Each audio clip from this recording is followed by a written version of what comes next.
جہالت ہر برائی کی جڑ. جاہل جو کرے گا اس کی توقع آپ کسی سے نہیں رکھ سکتے. پہلی بات، پہلے جہالت کی تعریف سن لیں.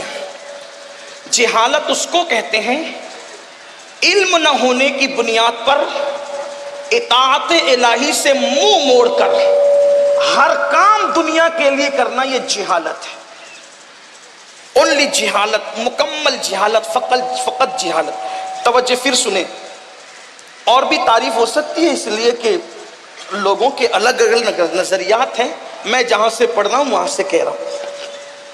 علم نہ ہونے کی بنیاد پر خدا کی اطاعت سے منہ موڑ کر ہر کام دنیا کے لیے کرنا جہالت. اور ایک ہے جہالت جہل مرکب. جہل مرکب یہ ہے علم ہونے کی بنیاد پر خدا کی اطاعت سے منہ موڑ کر ہر کام دنیا کے لیے کرنا، یہ جہل مرکب ہے. تو جاہل سے بھی بڑا جاہل وہ ہے جو جہل مرکب رکھتا ہے. لیکن آپ سے کہنا چاہتا ہوں اسلام ہر جہالت کو مٹانے کے لیے آیا ہے. اس لیے ہم علم کی طرف توجہ کریں. آج دیکھیں نماز پڑھنا نہیں آتی، جہالت. وضو کرنا نہیں آتا، جہالت. نماز جمعہ کے مسائل نہیں معلوم، جہالت. حج کے مسائل نہیں معلوم، جہالت. ماں باپ کی نافرمانی نہیں معلوم، جہالت. عورتوں پہ باپ کی نظر، جہالت. زنا، شراب، یہ سب گندگی جو پھیلی، جہالت. قتل، غارت گری، جہالت. یہ سب جہالت کے مسائل ہیں. آئیے جہالت کو دور کریں اور جہالت کا خاتمہ کریں. مسلمانوں سے میری اتنی گزارش ہے، اپنی دولت کا، دولت مند لوگ اپنی دولت کا صحیح استعمال کریں اور جہالت کے خاتمے کے لیے ادارے بنائیں. اور ایسے صاف ستھرے ادارے ہمارے امیر، ہمارے قائد حضور امیر سنی دعوت اسلامی نے ایک فکر یہ دی لوگوں کو، بلکہ وہ دیتے ہی رہتے ہیں کہ لوگ الحاد کے ماحول میں علم بانٹ رہے ہیں اور لوگوں کو الحاد اور بے دینی کی طرف لے جا رہے ہیں. اور سنی دعوت اسلامی عشق رسول کے ماحول میں لوگوں کو انگریزی تعلیم دیتی ہوئی نظر آ رہی ہے. اس کے لیے الحمدللہ شروعات ہوئی تو بہت سے اداروں کا قیام بھی آ گیا. آپ جسے جانتے ہیں میرے آقا علیہ السلام کے پیارے دیوانوں، ہمارے دل کا درد تو یہ ہے مسلمانوں کے پاس اللہ نے اتنی دولت دی ہے، اگر ہم صاف و شفاف ادارے بنائیں. بلکہ میرا ایک مشورہ تو یہ بھی ہے، مندی کے اس دور میں مالداروں کو چاہیے کہ فیکٹریاں قائم کرنے کی بجائے کالج، اسکولز اور یونیورسٹیاں قائم کریں. یہ ایک بہترین تجارت بھی ہے اور قوم کے مفاد میں بھی ہے. صرف درد بھرے نعرے مسائل کا حل نہیں ہے. اور ایک بات یہ بھی کہتا ہوں، مہنگے گنبد و مینار بنانے کی فکر چھوڑ دو. گنبد و مینار پر جتنے کروڑ خرچ کرتے ہو ان گنبد اور مینار والوں کے نام پر، انہی کے نام سے یونیورسٹیاں اور ادارے قائم کر دیے جائیں. ہم تو آج تک سوچ رہے ہیں، ہمارے بزرگوں کی صحبت میں بیٹھ کر ہم نے سنا ہے، آج تک سوچ رہے ہیں کاش شاہ جہاں نے ممتاز کے نام پر تاج محل بنانے کی بجائے ایک عالمی یونیورسٹی بنا دی ہوتی تو ممتاز کے لیے ایصال ثواب بھی ہوتا، ممتاز کا نام زندہ بھی رہتا، محبت کی نشانی بھی ہوتی، قوم کا مفاد بھی ہوتا.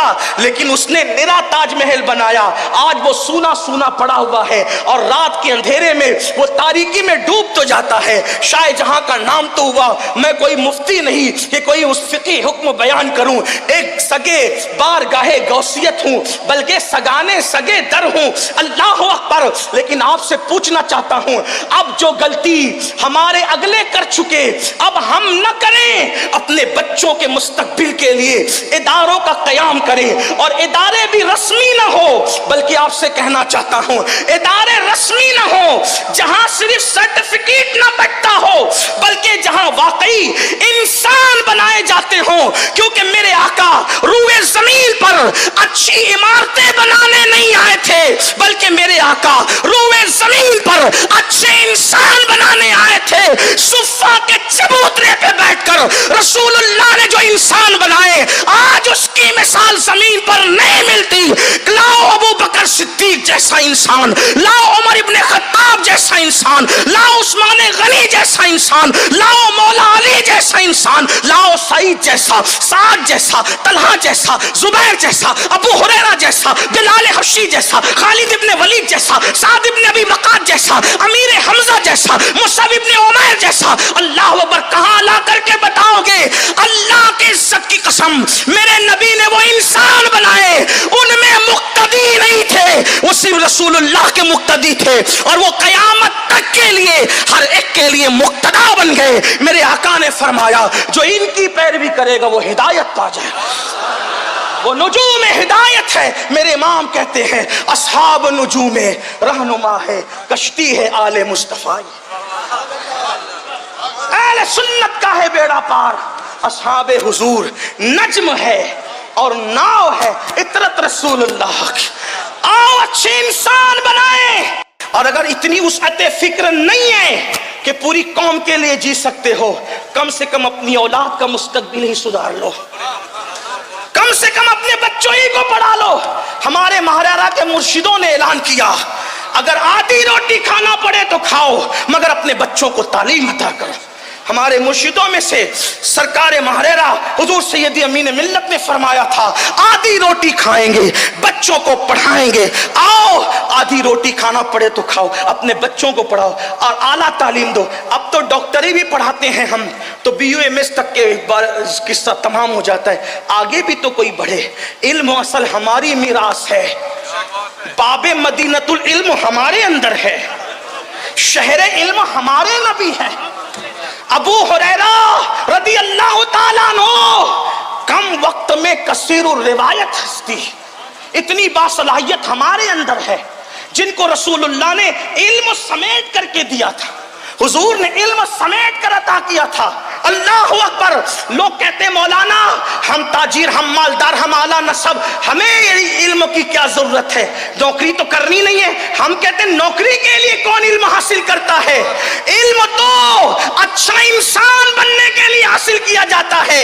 ایک علم والا تاجر اور ایک جاہل تاجر میں فرق ہے، علم والے کی گفتگو اور جاہل کی گفتگو میں فرق ہے، علم والے کے کھانے اور جاہل کے کھانے میں فرق ہے، اس لیے علم والے بنو۔ ارے وہ غوث اعظم شیخ عبد القادر جیلانی حسنی حسینی جو آیات من آیات اللہ ہے، اللہ اکبر، پیدا ہوئے اسی دن سے روزہ رکھا لیکن اس کے باوجود بھی وہ علم کے حصول کے لیے جا رہے، پیدا ہوتے ہی کرامت کا ظہور ہو رہا ہے اور پھر بھی علم کے لیے نکل رہے ہیں۔ پتہ کیا چلا؟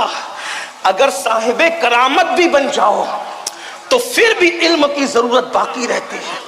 اور غوث پاک فرماتے ہیں قطبیت کیسے ملی؟ ہوا میں اڑنے سے قطبیت نہیں ملتی، یہ تو چیل اور کوے بھی کر لیتے ہیں، یہ تو مچھر اور مکھی بھی کر لیتے ہیں، ہوا میں اڑنے کا نام ولایت نہیں ہے۔ فرماتے ہیں درست العلم حتی صرت قطبا، میں علم حاصل کرتا رہا یہاں تک کہ اللہ نے مجھے مقام قطبیت عطا فرما دی۔